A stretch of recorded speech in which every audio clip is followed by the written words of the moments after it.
Recovering your Ledger Nano S is a straightforward process that can be completed in a few steps. To start, ensure you have your recovery seed phrase, which is a series of 24 words given to you when you first set up your device. This phrase is used to restore your Ledger Nano S and access your cryptocurrency accounts.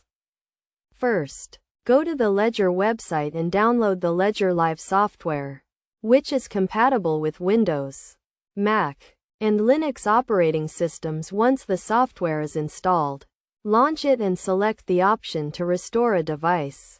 You will then be prompted to enter your recovery seed phrase, which you should do carefully and accurately. After entering your seed phrase, you will be asked to create a new PIN code for your Ledger Nano S. Choose a strong and unique PIN code that you can remember, as this will be used to secure your device. Next, you will need to confirm your PIN code by re-entering it. Once your PIN code is set, you will be able to restore your Ledger Nano S to its original state, including all of your cryptocurrency accounts and settings. Your device will then be fully functional and ready for use.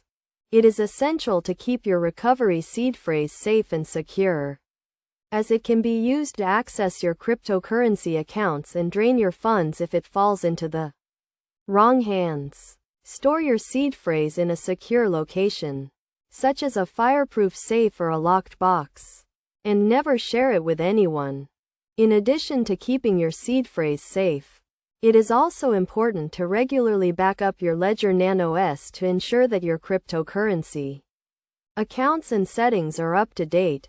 This can be done using the Ledger Live software and will give you peace of mind knowing that your device is secure and your funds are protected.